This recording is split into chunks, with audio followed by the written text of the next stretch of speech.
बिस्मिल्लाहिर्रहमानिर्रहीम अस्सलाम वालेकुम। अब हम सेकंड ईयर मैथ की एक्सरसाइज 6.8 का क्वेश्चन नंबर 7 सॉल्व करेंगे। तो सबसे पहला काम हमने पार्शियल फ्रैक्शन के लिए ये चेक करना होता है कि नोमिनेटर की डिग्री छोटी होनी चाहिए, डिनोमिनेटर की डिग्री बड़ी होनी चाहिए। तो यहाँ पे नोमिनेटर पे डिग्री 3 है, x पे पावर 3 मौजूद है मैक्सिमम, और डिनोमिनेटर की डिग्री अगर आप देखेंगे तो ये पहले x पे होल स्क्वायर हो रहा है, तो यानी इसकी जो सबसे बड़ी टर्म बनेगी वो एक्स स्क्वायर बनेगी। जब ये एक्स स्क्वायर इस एक्स स्क्वायर से मल्टीप्लाई होगा तो x पावर 4 बन जाएगा, यानी डिनोमिनेटर की डिग्री बड़ी है 4 और नोमिनेटर की डिग्री 4 से छोटी है। तो इस पे हम डायरेक्टली पार्शियल फ्रैक्शन अप्लाई कर सकते हैं। लेकिन सेकंड स्टेप में हमने क्या ध्यान रखना होता है कि जहां तक अगर मुमकिन है कि लीनियर फैक्टर्स हम बना सकें तो वो हम लीनियर फैक्टर्स बनाते हैं, उसके बाद पार्शियल फ्रैक्शन का मेथड हम उस पर अप्लाई करते हैं। तो यहाँ पे मुझे नजर आ रहा है कि लीनियर फैक्टर बन सकता है इसका, क्योंकि अभी ये quadratic factor x square minus 1 लिखा हुआ है, तो ये ए स्क्वायर माइनस बी स्क्वायर का फॉर्मूला है, तो इसको मैं तोड़ सकता हूँ x minus one x plus one में। तो ये एक्स प्लस वन का होल स्क्वायर पहले से लिखा हुआ है। अब ये एक्स प्लस वन ये भी एक लीनियर फैक्टर है, ये भी एक लीनियर फैक्टर है। इन दोनों की पावर्स को हम ऐड कर देंगे, x प्लस वन का क्यूब कर देंगे और ये x माइनस वन इसी तरह आ जाएगा। तो देखिए अब ये भी एक लीनियर फैक्टर है 3 टाइम्स और ये भी एक लीनियर फैक्टर है, जबकि यहाँ पर ये क्वाड्रेटिक फैक्टर में मौजूद था। तो यही काम हम करने वाले हैं। सबसे पहले इसको लीनियर फैक्टर में अगर कन्वर्ट कर सकते हैं, जैसे कि अभी हमने देखा कर सकते हैं हम, तो उसमें हम करेंगे और उसके बाद हम इस क्वेश्चन को सॉल्व करेंगे। तो चलिए क्वेश्चन नंबर 7 को सॉल्व करते हैं। तो लेफ्ट हैंड साइड पे हम अपने क्वेश्चन को लिख लेंगे, जो कि बराबर होगा, अभी मैंने सॉल्व किया था 4x cube x plus one का होल क्यूब और x माइनस वन। इसको मैं पार्शियल फ्रैक्शन में लिख सकता हूँ, दोनों लीनियर फैक्टर्स हैं, ये वाला k टाइम्स है यानी कि 3 टाइम्स है, तो ये आ जाएगा a divided by x plus one plus b divided by x plus one का whole square plus c divided by x plus one का होल क्यूब। अब ये कंप्लीट हो चुका है 3 टाइम्स। अब d divided by x minus one आ जाएगा, इसको हम इक्वेशन नंबर a का नाम दे देते हैं। अब मैं इक्वेशन की बोथ साइड इस डिनोमिनेटर से मल्टीप्लाई करूंगा। जब ये लेफ्ट हैंड साइड पे मल्टीप्लाई होगा x प्लस वन का whole cube x minus one, तो ये कंप्लीटली कैंसिल आउट हो जाएगा, तो हमारे पास 4x क्यूब रह जाएगा। जब ये a से मल्टीप्लाई होगा राइट हैंड साइड पर, तो ये आ जाएगा x प्लस वन का whole cube x minus one, तो ये x प्लस वन की एक पावर से एक पावर कट जाएगी तो दो पावर रह जाएगी, यानी x प्लस वन का whole square x minus one, तो a के साथ आ जाएगा x प्लस वन का whole square x minus one. इसी तरह से प्लस b आप चेक कर सकते हैं, x plus one x minus one आ जाएगा और plus c x minus one और plus d x plus one का होल क्यूब। इसको हम इक्वेशन नंबर 1 का नाम दे देते हैं। अब अगर देखें तो हमारे पास दो डिफरेंट लीनियर फैक्टर्स मौजूद हैं, तो दो ही कांस्टेंट हमारे पास आ पाएंगे, एक x प्लस वन और एक x माइनस वन। इसमें हम ये पावर को कंसिडर नहीं करते हैं, क्योंकि ये जितनी भी पावर है लेकिन फैक्टर सेम फैक्टर पर ही वो पावर मौजूद है, तो उससे ज्यादा x की जगह वैल्यू पुट करने पे हमारे पास कांस्टेंट की वैल्यू नहीं आएगी। इट मींस हमारे पास टोटल 4 कांस्टेंट है a b c d, तो हमारे पास दो ही वैल्यूज आनी है, बाकी के लिए हमें कोफिशिएंट कंपेयरिंग मेथड पर जाना पड़ेगा। तो यहाँ सबसे पहले मैं पुट करता हूँ x is equal to minus one, तो ये माइनस वन ये प्लस वन दोनों मिलाकर 0 हो जाएगा, फिर उस पर स्क्वायर है तो 0 का स्क्वायर 0 होता है, तो ये पूरी टर्म 0 हो जाएगी। इसी तरह से जहां जहां x प्लस वन मौजूद होगा वो तमाम टर्म्स 0 हो जाएंगी, सिर्फ और सिर्फ c सर्वाइव कर जाएगा। हम पुट कर रहे हैं x is equal to minus one, तो ये 4x क्यूब लिखा है, तो ये आ जाएगा 4x की जगह माइनस वन का क्यूब, सिर्फ ये टर्म रह जाएगी जो कि बराबर है c x माइनस वन, तो x की जगह माइनस वन और ये माइनस वन इसी तरह मौजूद था, तो ये आ जाएगा c minus one minus two हो जाएगा। ये माइनस वन का क्यूब माइनस वन ही आएगा और ये 4 से मल्टीप्लाई होगा तो माइनस का 4 हो जाएगा, तो मैं डायरेक्टली इसको लिख देता हूँ, ये आ जाएगा माइनस 4 बराबर आ जाएगा c multiply by minus two के, तो ये माइनस से माइनस कैंसिल आउट हो जाएगा, ये आ जाएगा 2 वन जा 2 2 टू जा 4, तो c की जो वैल्यू आ जाएगी हमारे पास 2 आ जाएगी। इसी तरह से नेक्स्ट स्टेप में अब x की जगह अगर मैं प्लस वन पुट कर दूं तो ये प्लस वन आ जाएगा और ये माइनस वन पहले से मौजूद था, तो माइनस वन प्लस वन 0 हो जाएगा और ये इस पूरी टर्म को 0 कर देगा। तो जहां जहां x माइनस वन मौजूद है वो तमाम टर्म 0 हो जाएंगी, ये 0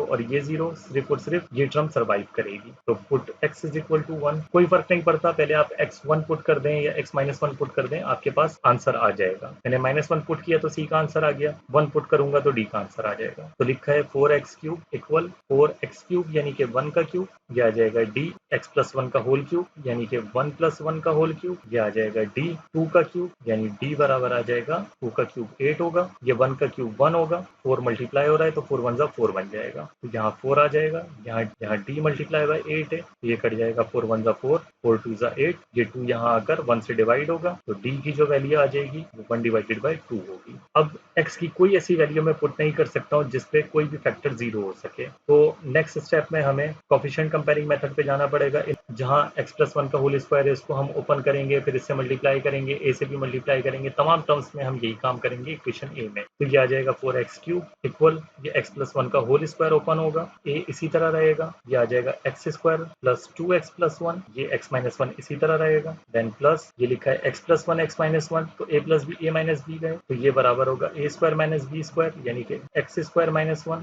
देन प्लस c x-1, यहाँ a प्लस बी के होल क्यूब का फॉर्मूला खुलेगा जो कि बराबर होगा a³ प्लस b³ यानी कि x³ प्लस 1 का क्यूब 1 होगा प्लस 3a² भी, तो 3x² प्लस 3ab² यानी कि 3x। अब हम इसको फर्दर सिंप्लीफाई कर लेते हैं, ये 4x³ इक्वल ऐसे ही आ जाएगा। अब साथ में मैं a को भी तमाम टर्म्स के साथ मल्टीप्लाई करूंगा और इन दोनों ब्रैकेट्स को भी आपस में मल्टीप्लाई करूंगा, तो ये x² जब x से मल्टीप्लाई होगा तो x³ हो जाएगा, उस x³ से a मल्टीप्लाई होगा तो ये आ जाएगा ax³। अब यहाँ देखें x² 1 से मल्टीप्लाई होगा तो ये माइनस का x² आ जाएगा क्योंकि -1 है। इसी तरह से मैं सेम x² वाली टर्म मल्टीप्लाई कर रहा हूँ, तो जब 2x x से मल्टीप्लाई होगा तो 2x² आ जाएगा। अब ये प्लस का 2x² और माइनस का x², तो प्लस का x² बचेगा, साथ में मैं एक स्टेप बचा रहा हूँ अपना, तो प्लस का x² बचना है, a भी साथ में मल्टीप्लाई हो रहा है तो ax² आ जाएगा। इसी तरह से जब ये 2x -1 से मल्टीप्लाई होगा तो माइनस का 2x आ जाएगा, और ये प्लस का 1x से मल्टीप्लाई होगा तो प्लस का x आ जाएगा, माइनस का 2x और प्लस का x मिलकर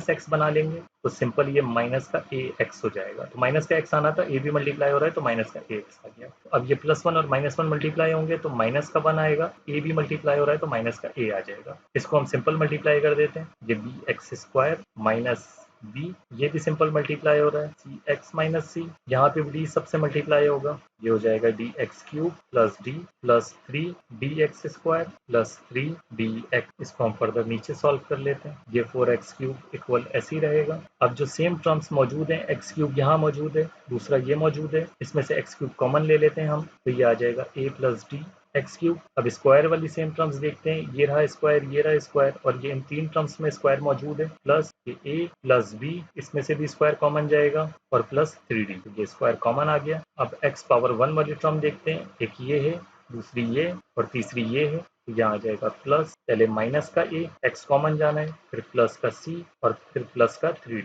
x कॉमन आ जाएगा। अब कांस्टेंट जो है वो वाली टर्म देख लेते हैं, -a minus b minus c plus d, तो यहाँ हम प्लस साइन ही लगाएंगे, तो ये हो जाएगा -a minus b minus c plus d। इसको हम इक्वेशन नंबर 2 का नाम दे देते हैं। अब हम कोफिशिएंट कंपेयर कर लेते हैं। इक्वेशन की राइट साइड पे a प्लस d कांस्टेंट है x³ के साथ, और इक्वेशन की लेफ्ट हैंड साइड पे 4 कांस्टेंट है x³ के साथ, तो इनके कांस्टेंट बराबर होने चाहिए। अगर इक्वेशंस बराबर हैं तो a प्लस d बराबर आ जाएगा 4 के। इसी तरह से a plus b plus 3d, यहाँ पे जो कांस्टेंट मल्टीप्लाई हो रहा है, यहाँ x² के साथ कांस्टेंट है a plus b plus 3d, और लेफ्ट हैंड साइड पे जो कांस्टेंट है वो 0 मल्टीप्लाई होगा, x² हम अज्यूम करेंगे तो 0 कांस्टेंट है, तो यहाँ हमने इसका कांस्टेंट 0 लेना है, तो a plus b plus 3d का कांस्टेंट 0 आ जाएगा। इसको हम इक्वेशन नंबर स्मॉल b का नाम देते हैं, इसको इक्वेशन नंबर a का नाम देते हैं। अब इसी तरह से राइट हैंड साइड पे x के साथ जो कांस्टेंट मौजूद है वो -a plus c plus 3d है, और लेफ्ट हैंड साइड पे 0 है, 0 मल्टीप्लाई बाय x, तो 0 कांस्टेंट है, तो ये आ जाएगा -a plus c plus 3d बराबर आ जाएगा 0 के।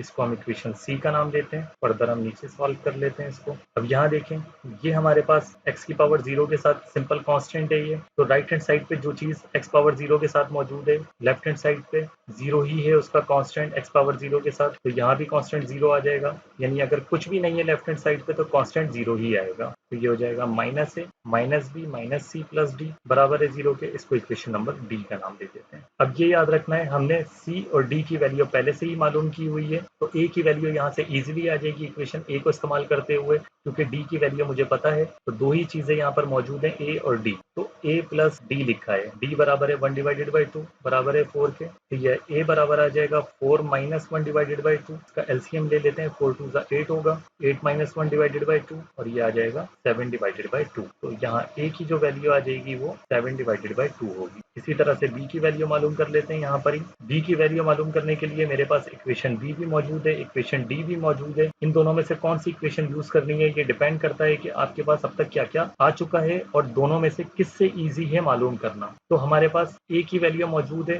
d की वैल्यू मौजूद है, तो हम b की वैल्यू इजीली निकाल सकते हैं। तो मैं इक्वेशन b का इस्तेमाल करूंगा b की वैल्यू मालूम करने के लिए। ये a plus b plus 3d बराबर है 0 के, तो a बराबर है 7/2 प्लस b प्लस 3d, तो 3 ऐसे ही आ गया। d की वैल्यू 1 डिवाइडेड बाई 2 है, बराबर है 0 के, तो ये 3 1 3, 3 डिवाइडेड बाई 2 होगा। तो नीचे डिनोमिनेटर सेम है दोनों के, ऊपर कोई चेंजेस नहीं आएंगी, तो ये होगा 7 प्लस 3 डिवाइडेड बाई 2, यानी कि मैं इसको डायरेक्टली 10 डिवाइडेड बाई 2 लिख सकता हूँ, प्लस b बराबर है 0 के। ये 2 1 2, 2 5 10 कट जाएगा और b की वैल्यू आ जाएगी -5। इसी तरह से अब हमें a b c d की वैल्यू पता लग गई है, तो इन तमाम वैल्यूज को उठाकर मैं इक्वेशन नंबर a में सब्स्टिट्यूट कर लेता हूँ। यही 4 कांस्टेंट हमें चाहिए थे। तो ये आप देख लें, इक्वेशन ए किस तरह लिखी हुई थी, a divided by x plus 1, फिर b के साथ x प्लस 1 का एक पावर बढ़ गई थी, फिर c के साथ x प्लस 1 की एक और पावर बढ़ गई थी, और d divided by x minus 1। तो इसी तरह से लेफ्ट हैंड साइड पे हम अपना क्वेश्चन लिख लेते हैं। उसका जो आंसर आया a divided by x plus 1, यानी कि a की वैल्यू 7 डिवाइडेड बाई 2 है, तो ये आ जाएगा 7 डिवाइडेड बाई 2